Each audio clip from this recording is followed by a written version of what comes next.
시편 130편 1절에서 8절입니다. 시편 130편 1절. 여호와여, 주께서 죄악을 지켜보실진대 주여 누가 서리이까? 그러나 사유하심이 주께 있음은 주를 경외하게 하심이니이다. 나 곧 내 영혼은 여호와를 기다리며 나는 주의 말씀을 바라는도다. 파수꾼이 아침을 기다림보다 내 영혼이 주를 더 기다리나니 참으로 파수꾼이 아침을 기다림보다 더하도다. 이스라엘아, 여호와를 바랄지어다. 여호와께서는 인자하심과 풍성한 속량이 있음이라. 그가 이스라엘을 그의 모든 죄악에서 속량하시리로다. 아멘. 예, 한 군데 더 있습니다. 요한복음 8장 3절에서 11절 말씀입니다. 요한복음 8장 3절에서 11절 말씀입니다. 하나님께서 말씀하십니다. 서기관들과 바리새인들이 음행 중에 잡힌 여자를 끌고 와서 가운데 세우고 예수께 말하되, 선생이여, 이 여자가 간음하다가 현장에서 잡혔나이다. 모세는 율법에 이러한 여자를 돌로 치라 명하였거니와 선생은 어떻게 말하겠나이까? 그들이 이렇게 말하면 고발할 조건을 얻고자 하여 예수를 시험함이로라.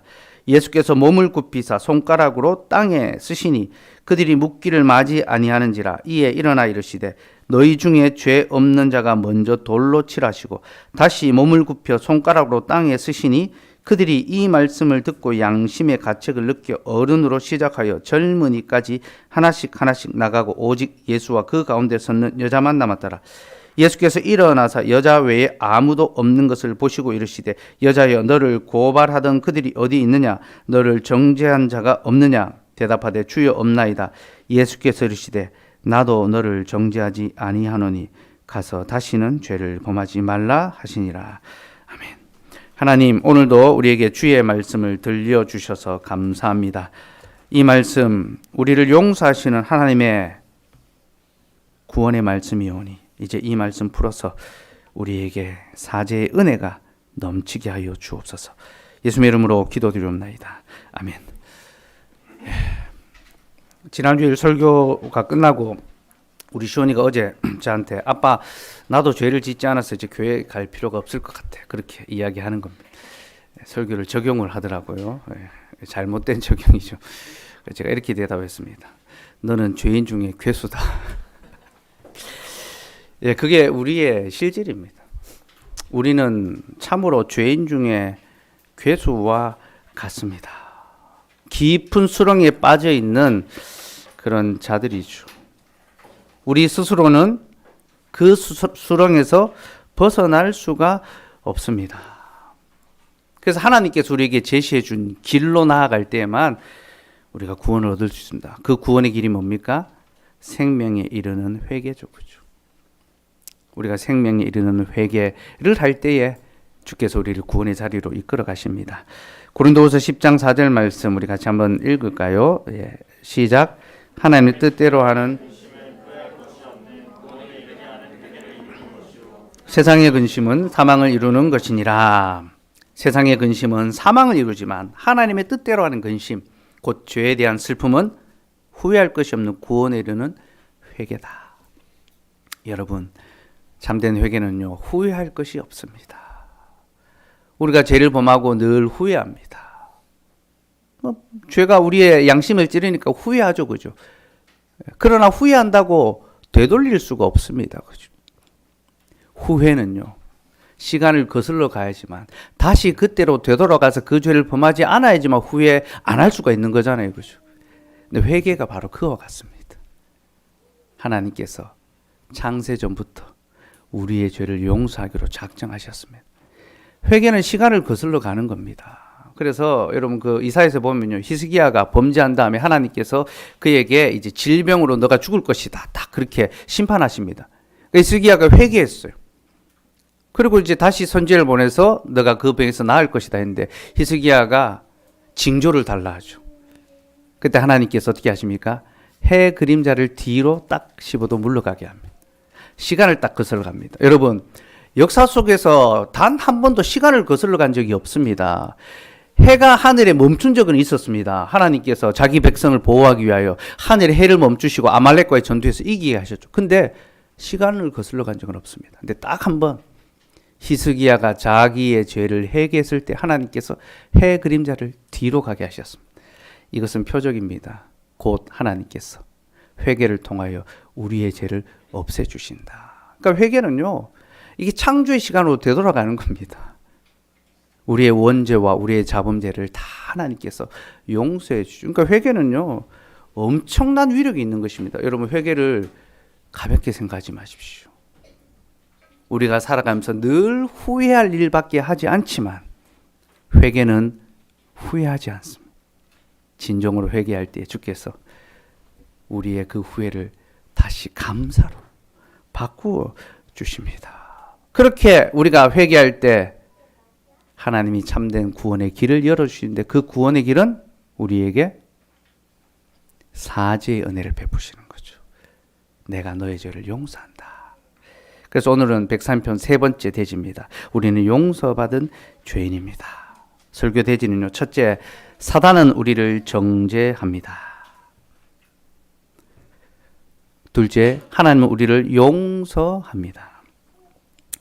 셋째, 우리는 회개에 합당한 열매를 맺어야 합니다. 첫째, 사단은 우리를 정죄합니다.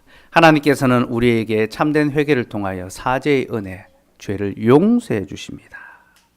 그런데 이 용서를 가로막는 자, 곧 우리의 회개를 가로막는 자가 있습니다. 바로 사단입니다. 그는 우리가 용서받지 못하도록, 곧 우리가 회개하지 못하도록 우리의 죄를 정죄하고 판단합니다. 계시록 12장 10절 말씀 같이 읽읍시다. 시작.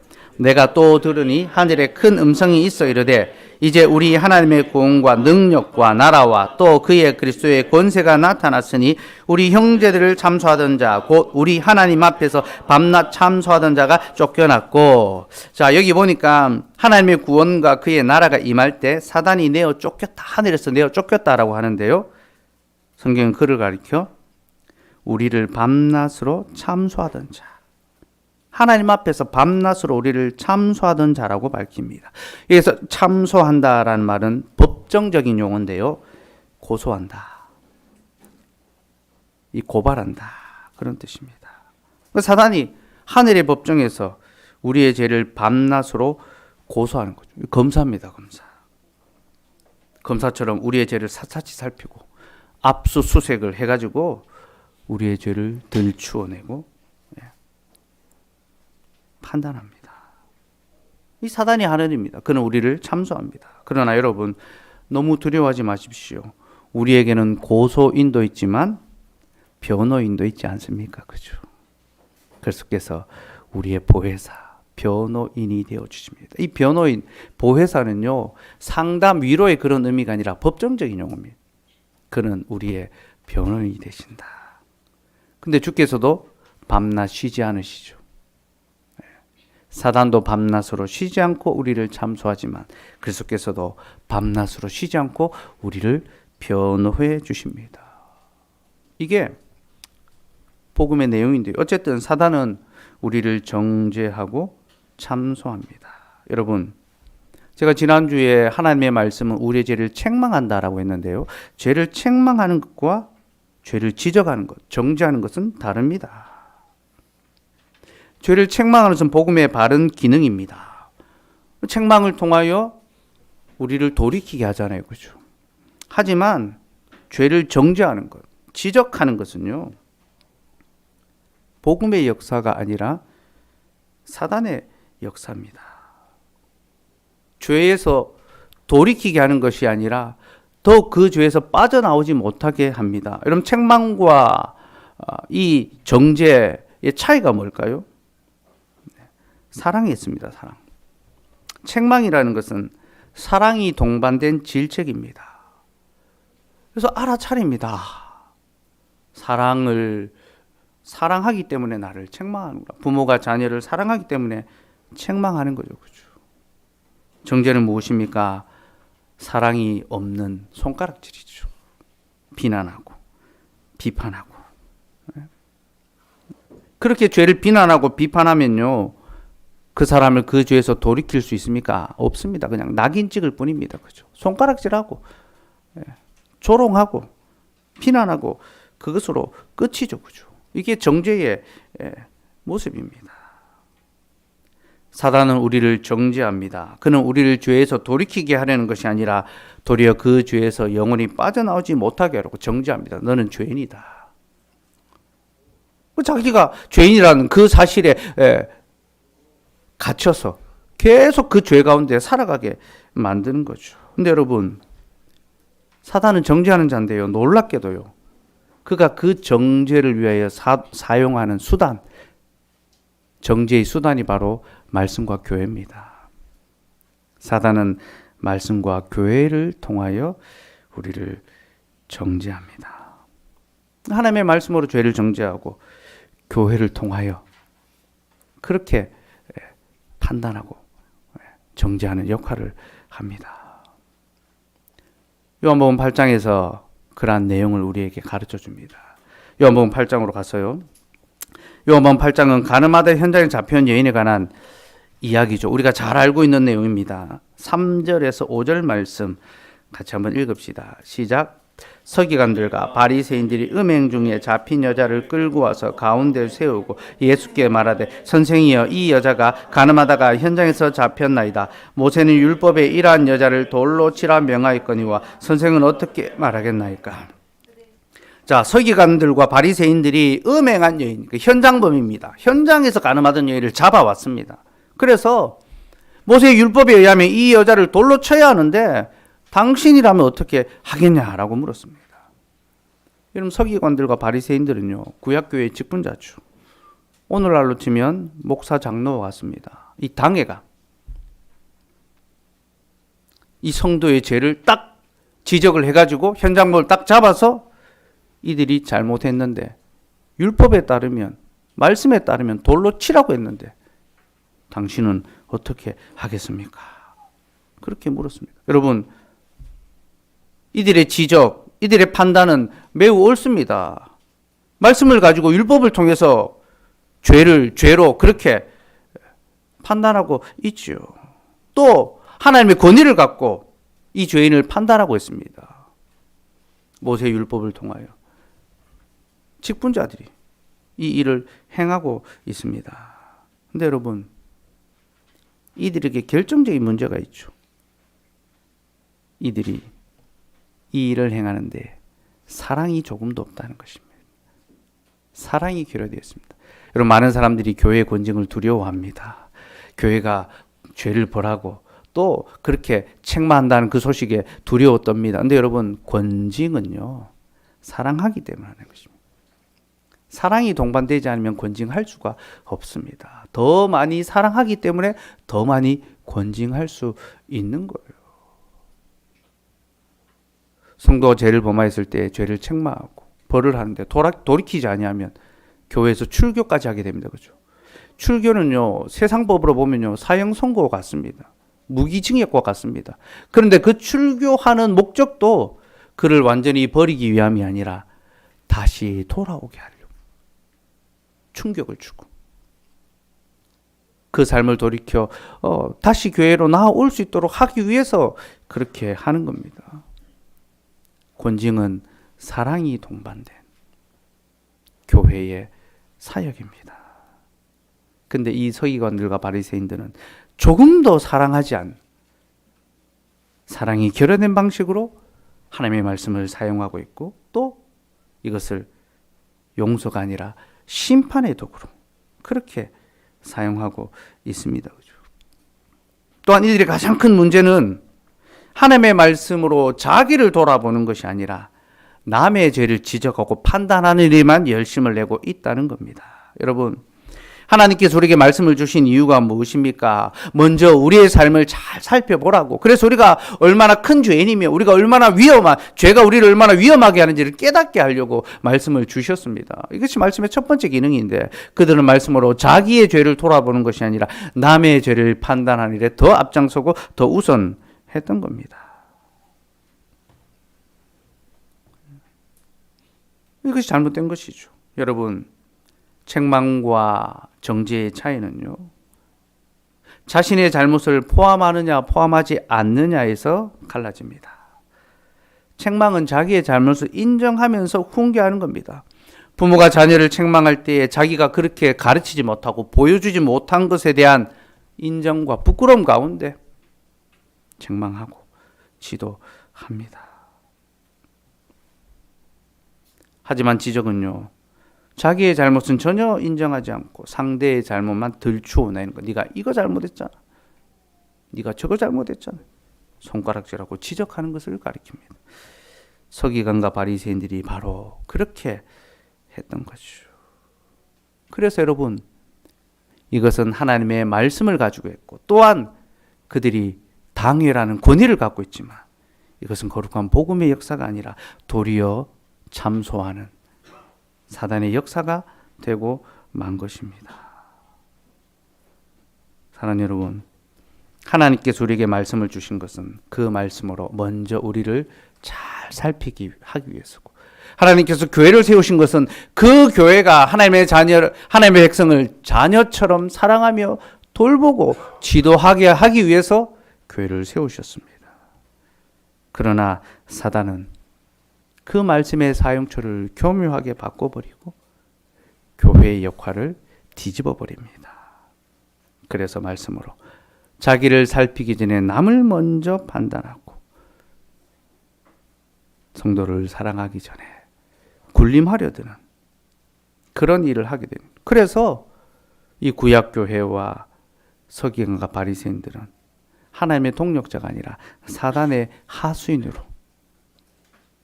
노릇을 하고 있는 겁니다. 예수님께서 그 당시에 서기관과 바리새인을 향하여 너희는 마귀의 자식이다. 너희 아버지는 마귀다. 사탄이다. 그렇게 말했습니다.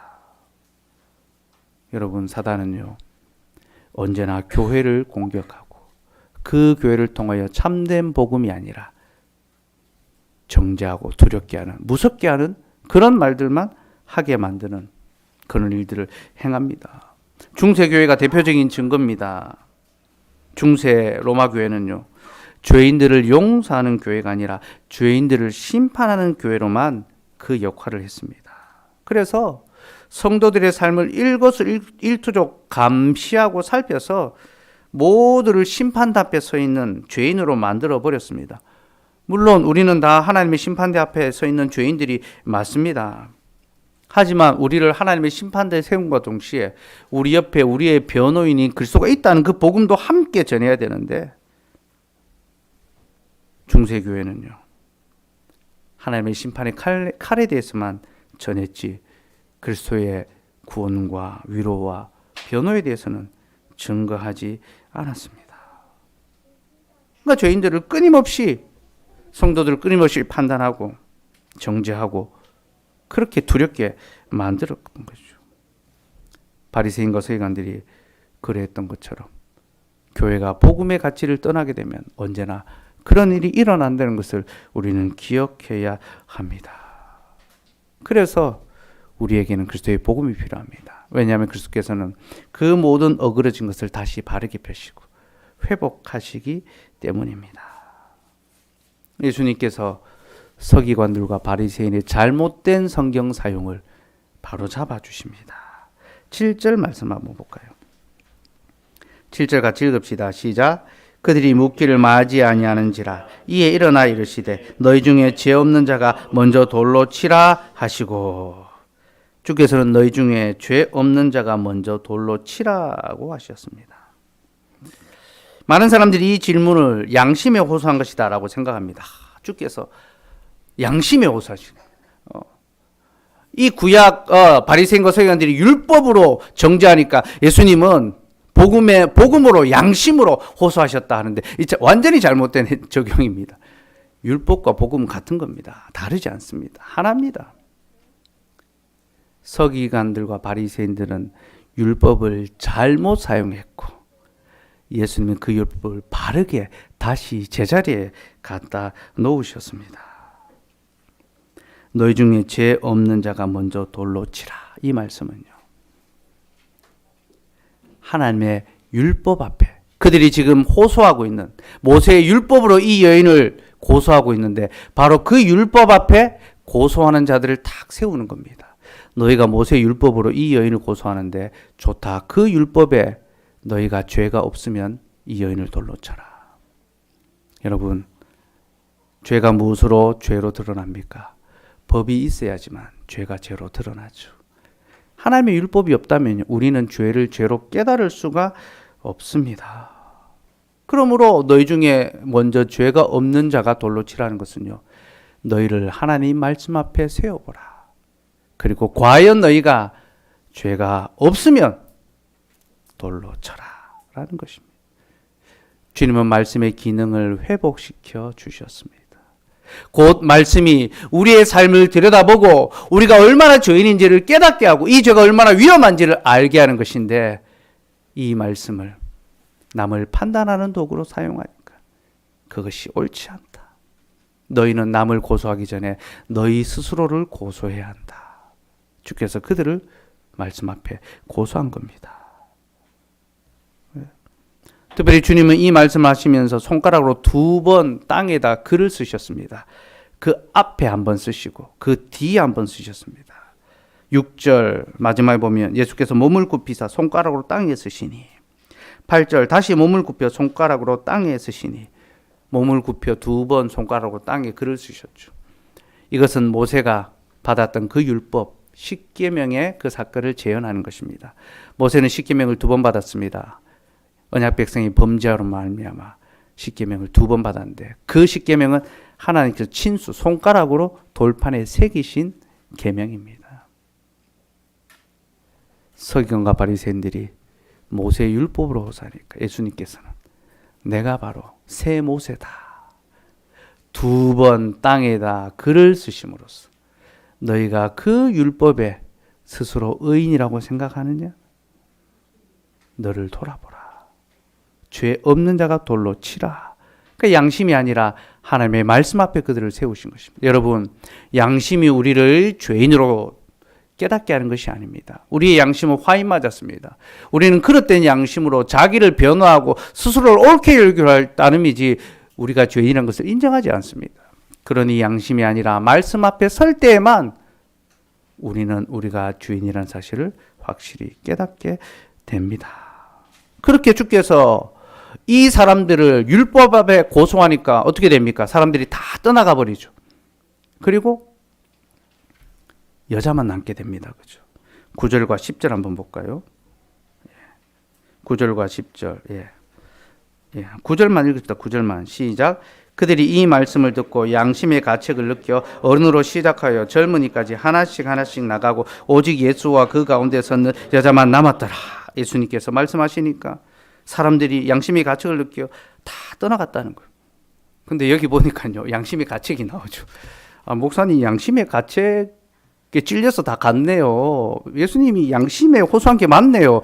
그렇게 생각하기 쉽습니다. 근데 여러분, 원문에는 이 말이 없습니다. 양심의 가책을 느끼 없습니다. 의역입니다. 의역. 원문에는요, 그들이 이 말씀을 듣고 어른으로 시작하여 젊은이까지 하나씩 나가고 되어 있습니다.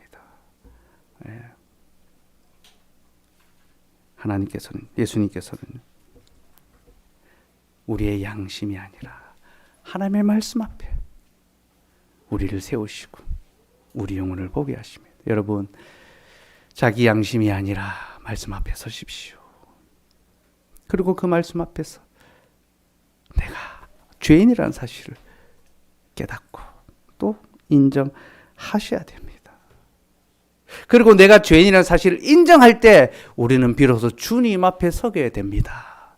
여러분, 가늠하다 현장에 잡힌 이 여인을 생각해 보십시다. 이 여인은 범법함으로 말미암아 잡혀왔습니다. 자기의 죄로 말미암아 이 자리에 왔죠. 이 여인은 분명히 잘못했습니다. 그런데 바로 그것 때문에 지금 이 여인은 주님 앞에 홀로 있게 됐습니다.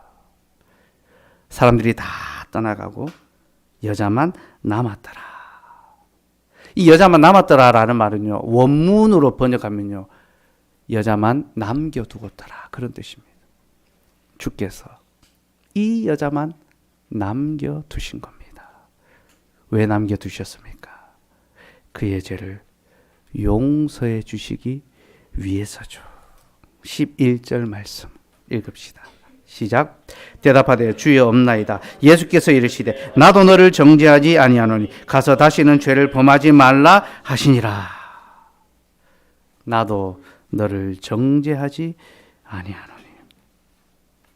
예수님께서 이 여자만을 남겨두신 것은 그를 정죄함이 아니라 용서해 주시기 위해서입니다. 이것이 바로 말씀의 두 번째 기능입니다. 말씀의 첫 번째 기능이 무엇입니까?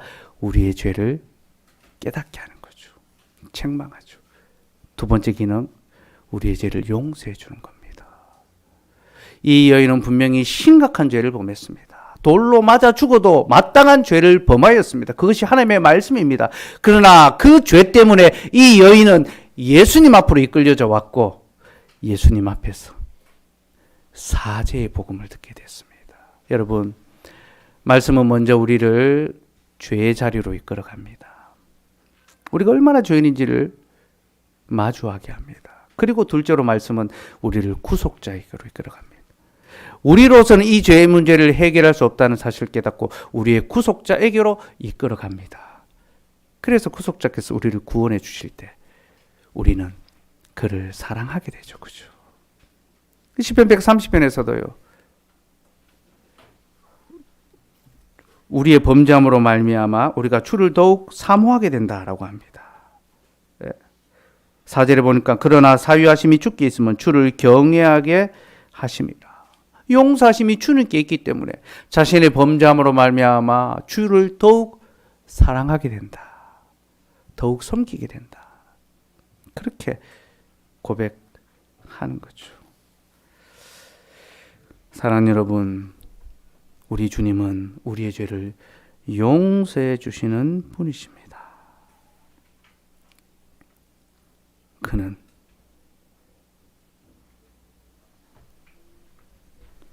우리를 사랑하셔서 우리를 정죄하시는 것이 아니라 우리를 사랑하셔서 우리의 죄를 담당하시고 우리를 그 죄에서 건져주십니다. 이게 십자가의 사건이죠. 그리스도께서 우리의 모든 죄를 담당하시고 하나님께 심판을 받으신 사건이 바로 십자가 사건 아닙니까? 이것이 바로 사죄의 복음입니다. 그리스도의 죽으심으로 말미암아 우리의 죄가 다 사하여졌다라는 것. 이것이 구원의 복음이요. 이것이 말씀의 참된 기능이라는 것을 요한복음 8장을 통하여 가늠한 여인을 용서해 주시는 사건을 통하여 주님이 우리에게 가르쳐 주십니다. 근데 여러분, 우리가 여기서 한 가지 좀 더 생각해 볼 것이 있는데요. 이 여자는 간음하다 현장에서 잡혀왔습니다. 여러분, 간음이 무엇입니까? 간음은 혼인관계 밖에서 부정한 관계를 맺는 것, 그것이 간음이죠. 그렇죠? 부부의 관계를 깨뜨리는 것이 간음입니다. 근데 여러분, 우리는 성경이 하나님과 그의 백성의 관계를 결혼 관계로 묘사한다는 것을 기억해야 합니다. 성경은 하나님과 그의 백성의 관계를 항상 혼인 관계, 그 창조로부터 시작됐죠. 아담과 하와의 그 결혼을 하나님과 교회의 결혼으로 그렇게 가르쳐 주고 있습니다. 그러니까 지금 이 사건이요, 단순히 한 여인의 범죄를 들추어내는 것이 아니라 주님보다 더 큰 그림을 그리고 계십니다. 너희가 지금 간음한 여인을 데려와서 율법으로 고소하느냐? 실은 너희가 하나님과 혼인한 자들인데 너희가 바로 하나님 앞에서 세상과 간음한 자들이다. 그들의 영적인 간음을 책망한 겁니다. 그래서 너희 중에 죄 없는 자가 먼저 돌로 치라 했죠. 이것은 하나님의 율법으로 너희가 간음한 자들인지 아닌지 판단해 보라는 것입니다. 그래서 그들이 다 자기의 죄를 인정하고 떠나버렸지 않습니까? 그렇죠? 영적인 간음한 자라는 것을 그들이 인정하고 깨닫게 된 것입니다. 그렇게 모든 사람이 떠나고 나자 주께서 이 여인을 부르시는데요. 그에게 이렇게 부르십니다. 여자여, 너를 고발한 그들이. 여자여. 여러분, 이 여자여라는 말은요, 단순히 여인을 가리키는 말이 아닙니다. 아주 친밀한 관계 안에서, 가족 관계 안에서 부르는 용어입니다. 특별히 자신의 아내, 신부를 부를 때 사용되는 그런 단어입니다. 요한복음에서 예수님은 이 단어를 몇 번 쓰셨습니다. 자신의 어머니 마리아를 부를 때 여자여 나와 무슨 상관이 있나이까 십자가 위에서 여자여 보시옵소서 아들이니이다. 그러나 여러분 지금 주께서 우리에게 보여준 이 장면은요 단순히 한 여인의 용서에 관한 것이 아닙니다. 그리스도께서는 영적으로 가늠한 자신의 신부된 교회를 향하여 내가 너를 용서하노라. 내가 너를 구원하노라. 바로 그 말씀을 하고 계신 겁니다. 우리는 이 말씀을 들을 때마다 그래도 나는 이런 죄를 범하지 않았어. 그렇게 생각하고 판단합니다. 지난 수요일에 살펴봤죠? 심판받는 큰 죄와 심판받지 않는 작은 죄가 나뉘어져 있지 않습니다. 우리 하나님께는 아무리 작은 죄라도 심판받는 죄가 되며 또한 아무리 큰 죄라도 용서받을 수 있는 은혜가 됩니다. 그죠? 우리는 로마 교회처럼 대죄, 소죄 나누지 않습니다. 모든 죄가 하나님 앞에 똑같은 죄라고 그렇게 우리는 믿고 고백합니다. 그럼에도 불구하고 우리는 은연중에 죄를 비교합니다. 나는 저 사람 같이는 하지 않았어. 나는 저 정도는 아니야. 서로 그렇게 비교해 보면서 이 죄의 우열을 가립니다. 그러면서 이 본문을 읽을 때에도 용서의 복음은 듣지만 이 여인의 우리의 삶을 대입하지는 않습니다. 그러나 여러분, 이 여인은 정말로 우리를 고스란히 보여주고 있습니다. 우리는 다 범죄한 자들이며 우리는 하나님과 언약한 그의 신부단 교회인데 우리는 신랑 대신 그리스도가 아닌 세상과 온갖 정분이 나고 바람이 나고 간음을 하고 즐거워하고 세상의 것을 추구하며 살아가는 그런 자들입니다. 제가 예전에 청년사역 할 때에 항상 나중에 교회론 책을 쓸 텐데 책 제목이 바람난 교회. 책을 쓰겠다 했는데 10년이 지났는데 아직 못 썼습니다. 한번 꼭 쓰겠습니다. 교회가 얼마나 그리스도의 정결한 신부된 교회가 그리스도가 아니라 세상과 바람이라서 온갖 세상의 재미와 즐거움과 만족과 성공과 번영과 그것을 누리고 그것이 채워지지 않으면 마치 아내가 남편에게 바가지를 끌듯이 내 인생이 이게 뭐냐. 복음으로 살아가는 삶이 왜 이토록 한심하고 세상적으로 힘드냐. 그렇게 원망하고 불평하고 짜증내며 살아갑니다.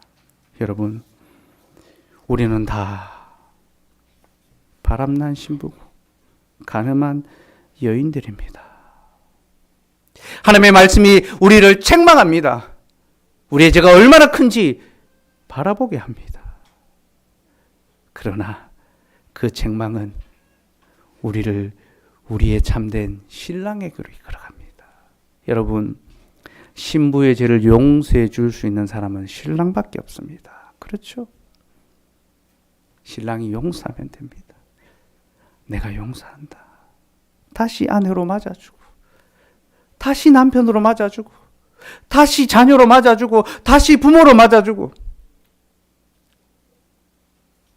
우리가 신랑이신 그리스도의 죄를 범하였으니 우리의 죄를 용서하실 분은 신랑 대신 그리스도밖에 없습니다. 그게 바로 나도 너를 정죄하지 아니하노니. 이 말씀은 주님은 정죄할 수가 있다는 말입니다. 왜 그렇습니까? 그는 죄가 없으시기 때문이죠. 죄 없는 자가 판단할 수 있습니다. 그러나 그는 나도 너를 정죄하지 아니하노니. 왜 그렇습니까? 너는 내 사랑하는 신부요, 내 자녀이기 때문에. 주님은 우리의 신랑이시고 우리의 아버지시고 우리의 모든 것 되십니다. 그래서 우리를 용서하시고 우리를 회복시켜 주시지요. 사단은 교회를 자신의 하수인으로 삼았지만 주님은 그 교회를 다시 자신의 신부로 회복시켜 주십니다. 그래서 사단의 하수인으로 세상에서 살아가기 바쁘던 우리를 그리스도의 자녀로 다시 회복시켜 주시고 다시 불러주십니다. 이것이 사죄의 은혜, 용서의 복음입니다. 그리고 주께서는 그 사죄의 선언을 교회를 통하여 예배의 자리에서 항상 들려주십니다. 나도 너를 정죄하지 아니하노니. 이 사죄의 복음을 우리가 예배할 때마다, 우리가 늘 범죄하기 때문에 우리가 예배할 때마다 그 은혜의 말씀을 다시 들려주십니다. 잊지 않도록, 늘 기억하도록. 130편으로 돌아와서요, 4절 5절 말씀 같이 읽읍시다. 4절 5절 시작. 그러나 사유하심이 주께 있으면 주를 경외하게 하심이니이다. 나 곧 내 영혼은 여호와를 기다리며 나는 주의 말씀을 바라는도다. 이 시인이 간절히 바라는 그 말씀이 무엇입니까? 바로 사죄의 선언이죠. 성전에서 하나님께 제사하고 예배할 때에 제사장의 입을 통하여 너의 죄가 사해졌다, 하나님은 선포하십니다. 그리고 신약 시대에는 목사 입을 통하여 참되게 회개하는 자에게 너의 죄가 사해졌다, 내가 너를 정죄하지 않는다 선포하십니다. 그게 바로 우리가 매주일 참회의 기도 후에 듣는 사죄의 선언입니다. 그런데 여러분, 이 예배가 얼마나 기쁘고 감사한 자리입니까? 하나님께서 예배의 자리에서 우리의 죄를 용서하시고 또 거기서 목사의 입을 통하여 우리에게 사죄의 선언을 하십니다. 하나님께서 말씀하시는 겁니다. 로마 교회는요, 이것을 교회가 아니라 사제, 직분자 개인에게 소속시켰습니다. 그래서 고해성사에서 개인적으로 이야기합니다. 하나님의 공적인 사죄의 선언을 사적인 것으로 만들어 버리는 거죠. 그래서 개인을 꼼짝달싹 못하게 만듭니다. 그 사죄에 종속되게 만들어 버리는 거죠. 이것은 마치 서기관과 바리새인처럼 딱 죄의 항목을 딱 붙들고 목을 딱 틀어지고 하나하나 고소하니까 꼼짝 못하는 이런 고해성사는요, 자기의 삶을 실제로 돌아보면서 아주 구체적으로 하나하나 다 고백해야 됩니다. 그러니까 자기가 얼마나 많은 죄인인지를 계속해서 인정하게 만드는 것이 고해성사거든요. 그걸 개인에게 하니까 개인에게 종속될 수밖에 없는 거죠.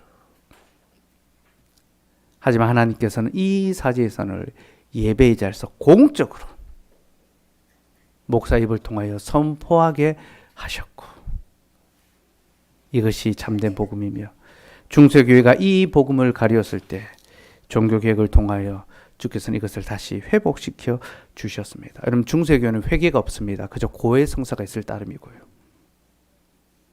그 죄를 말하는 겁니다. 사죄에게. 그래서 루터의 종교개혁할 때 95개조 반박문의 첫 번째가 뭔지 압니까? 회개입니다. 참된 회개. 종교개혁은 회개로부터 시작하는 운동입니다.